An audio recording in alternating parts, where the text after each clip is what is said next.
Here's the challenge. By the end of this lesson, you should be able to draw the entire pathway, exactly as we covered it, and explain every step from start to finish. If you could do that, you've mastered the core. For the next few minutes, we focus only on that core, nothing extra, nothing unnecessary. Everything else is noise. Let's begin.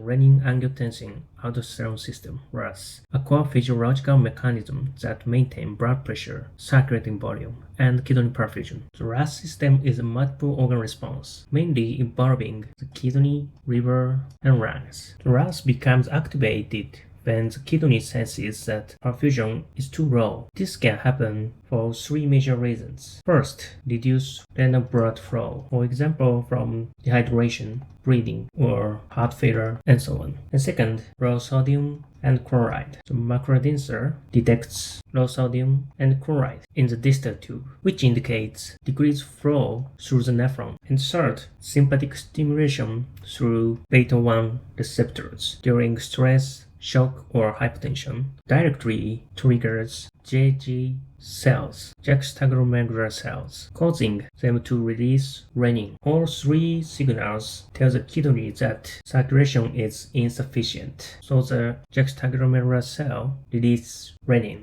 Again, this is JG cells release renin. Renin starts the cascade by converting angiotensinogen produced by the liver into angiotensin-1. This blood travels through the lungs. ACE, angiotensin converting enzyme. ACE converts angiotensin-1 to angiotensin-2, the primary activate hormone of the RAAS. Angiotensin-2 has several powerful and clinically important effects. It causes systemic vasoconstriction, which increases blood pressure. It also constricts the efferent arteriole rather than the afferent arteriole. This helps maintain glomerular filtration pressure even when overall renal blood flow is reduced.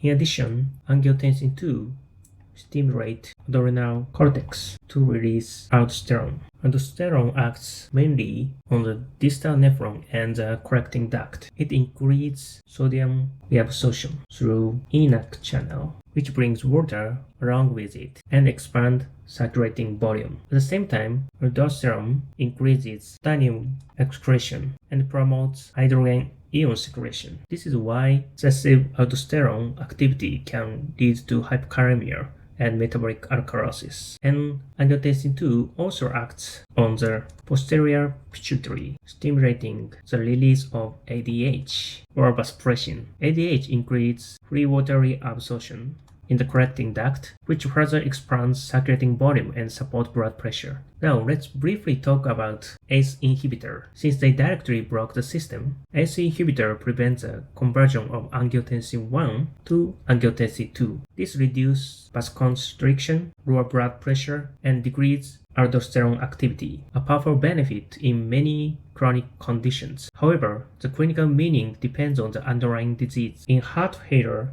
and cirrhosis, total body fluid is not low. In fact, it is often increased, but the effective arterial circulation is low. The kidney misinterprets this as low perfusion and overactivities, and overactivates the RAAS. This worsens fluid retention and congestion, pushing the disease in the wrong direction. That's why ACE inhibitors are strongly beneficial. Here, they block this unnecessary RAAS overactivity and slow disease progression. But when the body truly lacks perfusion, such as in bleeding and dehydration, or especially in patients with bilateral renal artery stenosis, RAAS activation is appropriate and necessary. In these situations, blocking the RAAS with ACE inhibitors can be dangerous because the kidney needs angiotensin-2 to maintain GFR, glomerular filtration. In summary, the RAAS protects blood pressure and kidney perfusion. Understanding this makes clinical decision-making much clearer. This is the basic knowledge of the RAAS